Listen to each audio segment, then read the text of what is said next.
you think the purpose of life is? I guess it would be to try to better the lives of the majority of the people. What do you think the purpose of the world is?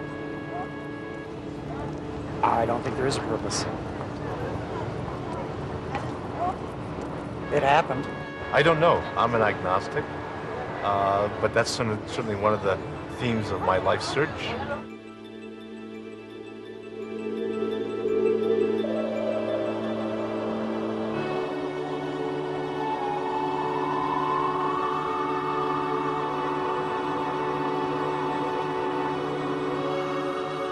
Since the dawn of history, man has sought to understand his world. The advance of human know-how throughout the centuries has helped us uncover an ever more amazing world.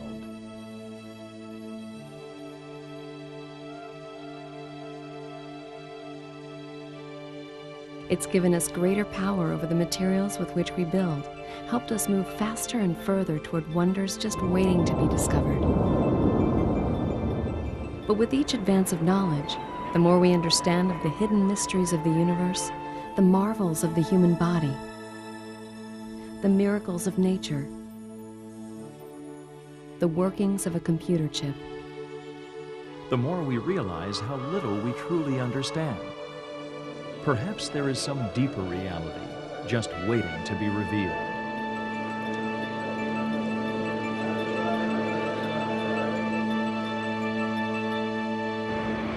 In the past 200 years, mankind has discovered, invented, and produced more than in the entire span of recorded history. We have witnessed tremendous breakthroughs in the realms of science, medicine, and technology, occurring at breakneck speed, unleashing new powers never before dreamed of, blurring the boundaries of man's potential. We see this evolution, this explosion of modern technology, where now these boundaries are not here anymore.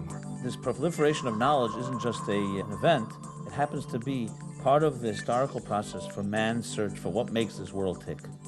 Man's search for the underlying unity behind all the phenomena that we witness. The development of technology is forcing people to confront a crucial existential issue. What am I? Am I content to be a merely smarter animal that can create more clever tools to live a more powerful animal life? Is that enough? No longer are material pursuits satisfying. You know, you just go through stages and stages of acquiring more and more material things, but you get to a place where you realize, you know what? There's a soul inside a body that's aching and searching and searching. The search has taken us around the world and across the universe, seeking answers to the age-old questions. Why was the world created? What is the purpose of life? Science has its way of offering answers, and religion has answers of its own. But are science and religion as far apart as they seem? Traditionally, when science first came on the scene, many people saw it as science and technology as somehow being a contradiction to religion, a contradiction to God.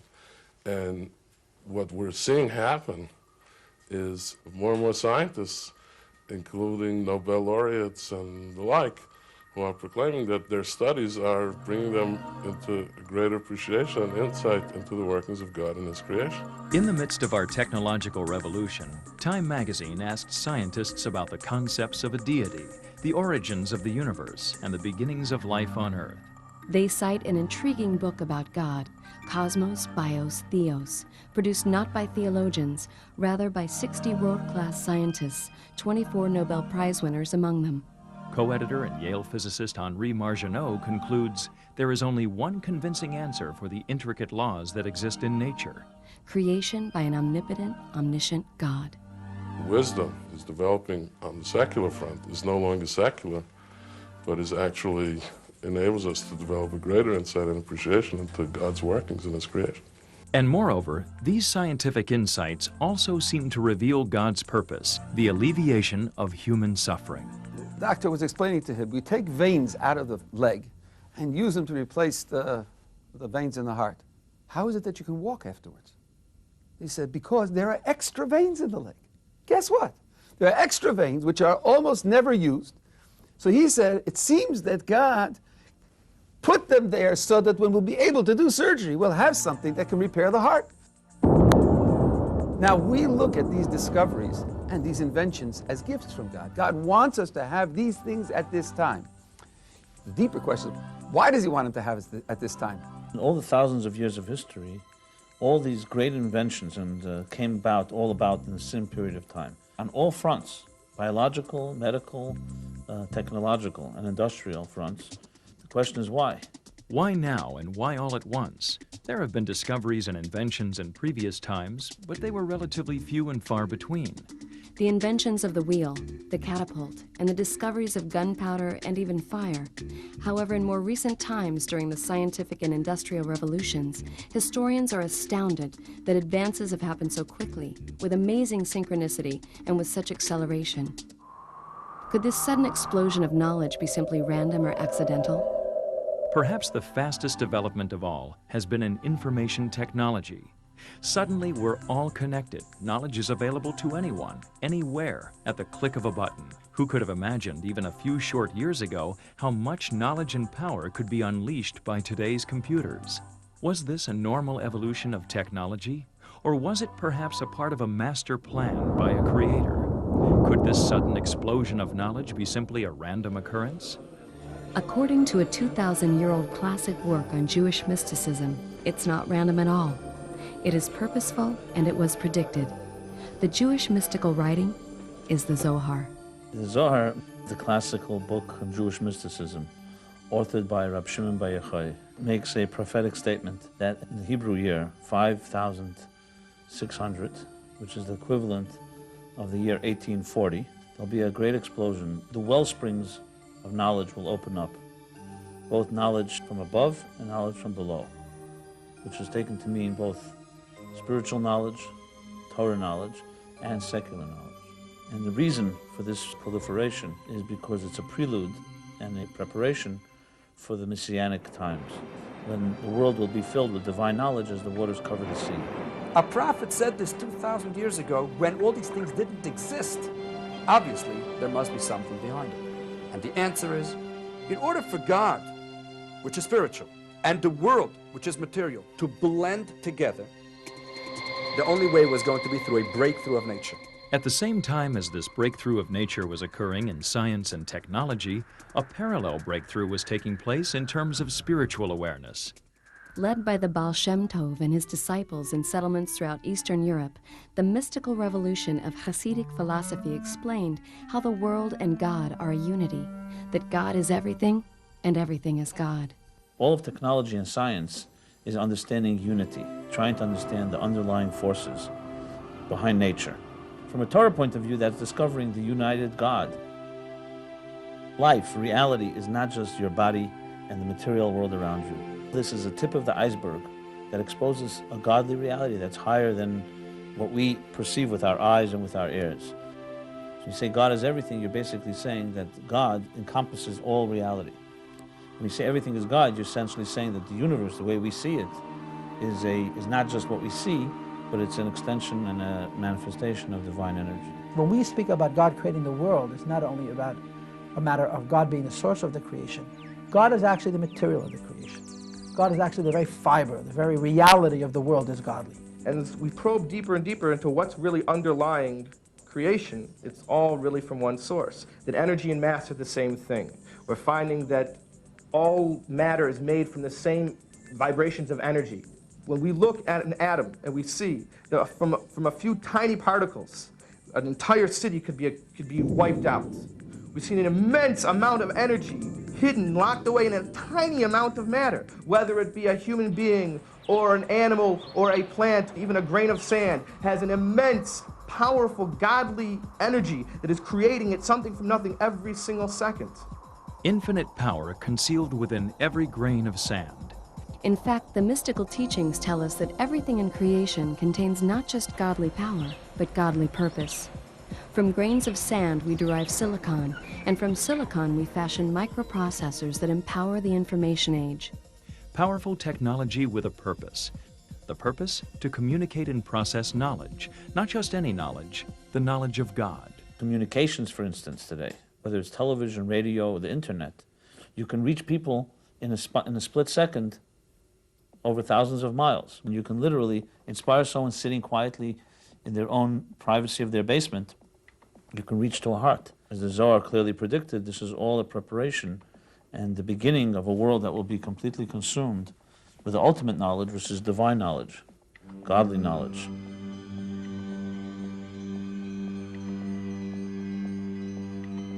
Communications technology now offers an apt metaphor for God's all-seeing, all-knowing presence in the world.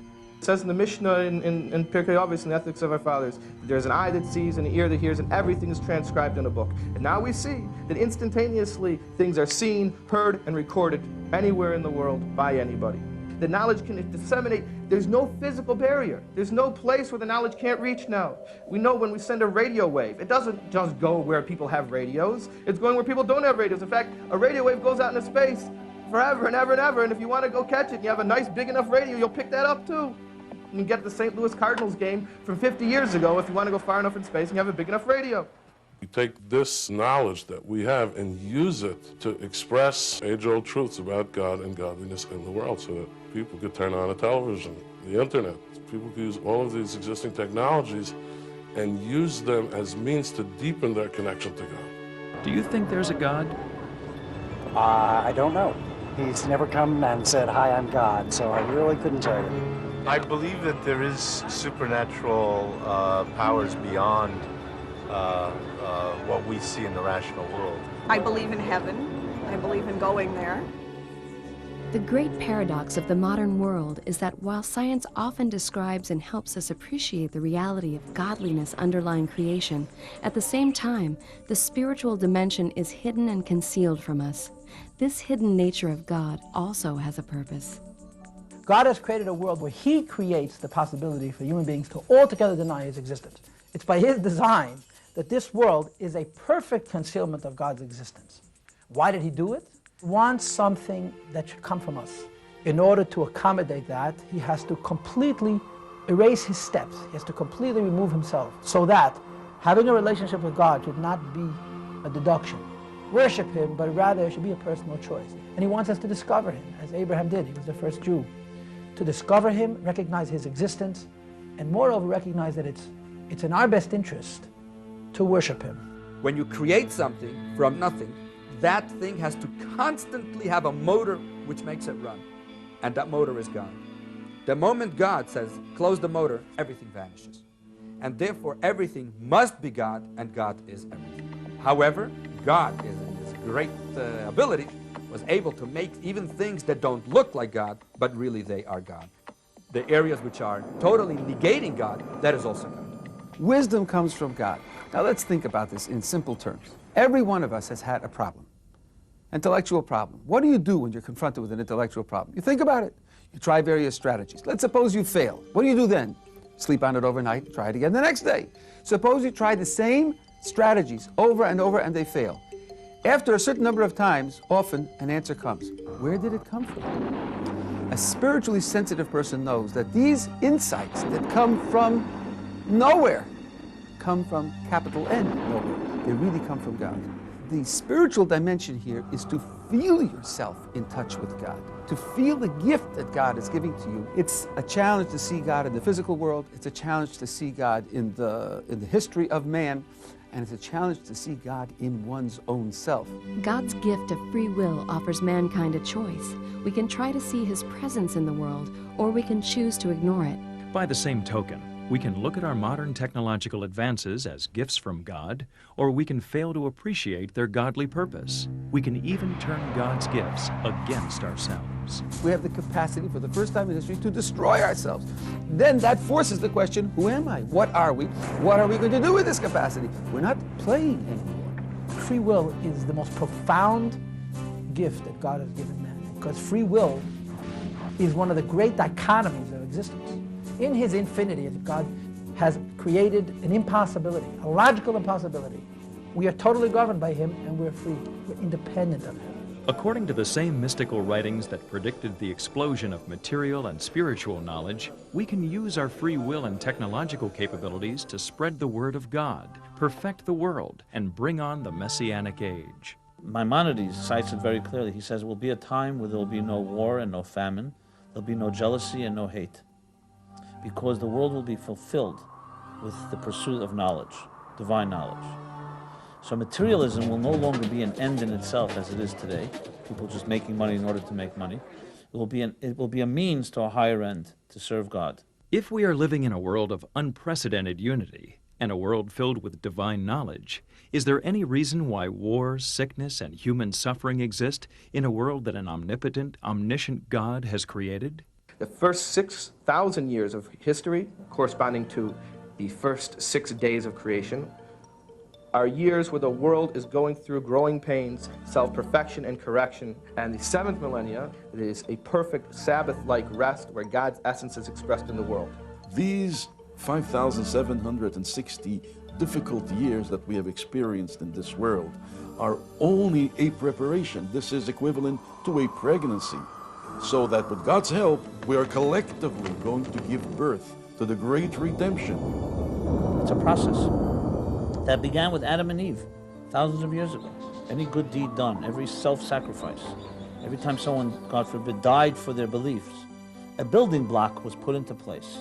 So when the Messiah actually comes and there's a redemption in the world, it's not a magical thing that suddenly happened. It's an accumulative process that began thousands of years ago that now comes to fruition. And the reward is a messianic world, a perfect world, a godly world, where being a human being and doing what God wants is not untrendy. We have become so accustomed to life as it is today, we think this is real. You know, imagine you go into, you're sitting in a dark room, you sit there long enough, you begin thinking this is natural, this is healthy, this is where you belong. And someone says to you, no, there's a light out there. And you say to yourself, no, there's no light, this is it. Essentially, the message of Mashiach, the message of redemption is that, no, there is a light. You don't have to be stuck and resigned to the status quo. The world is not the way it seems to be. We're not stuck in our place. There's a light at the end of the tunnel. We're right at that threshold of that light right now. It's essentially seeing reality as opposed to seeing illusions. So the material world is very much like a veneer that shrouds, like a curtain, that you can't see behind the curtain. And the purpose is, which is the purpose for why God created the universe, was to create a dark world and for us to bring the light in, that we should be wise enough, sensitive enough to experience and to appreciate the godly energy within everything that exists. Appreciating the godly energy in everything that exists will not in itself bring on a perfect world. But rather, in the physical world which God created, physical action is required. And that decision God has left up to mankind. The choice between selfishness and selflessness. The choice of doing what's right or doing what's comfortable. And that's a choice we all make every moment. So in a way, every time a person does a mitzvah, a good deed, and they go against the grain of their own selfishness, their own narcissism, they've brought a little Mashiach into this world, a little light. It is not something that we have to climb mountains in order to achieve it, but just being better, by being nice to each other, by helping an old lady crossing the street, by giving someone a smile, by listening to our elders, to our parents. Simple things, doing more goodness and kindness. Every one of you, man, woman, and child, were created by God for a purpose. That purpose is your soul, and to allow that soul to emerge in your life. If his soul doesn't get the appropriate attention, if it isn't the guiding force in his life, if he doesn't exert himself to integrate soul and body together to create a harmonious human existence, then he will not be all that he can be that is worth being. How do you do that? By committing to a life that's dedicated not to your own interests only, but to divine, spiritual, godly interests. That, in other words, means doing a mitzvah. A mitzvah means connection. You get connected to your purpose, to God's intention of your being here, by dedicating your life to being kind, good. There's a thing called the universal laws, which are essentially belief in God, bringing God into your life. A dedication to morality, to ethics, honoring family, honoring other human beings, honoring life. Find out for yourself, elevate yourself, work on your inner qualities, work on your emotional attributes. This is all part of it. I mean, learning the biggest secrets of Torah and stopping yourself from being jealous for a moment are basically all part of the same process of recognizing the Mashiach inside us so that Mashiach can be revealed in the world.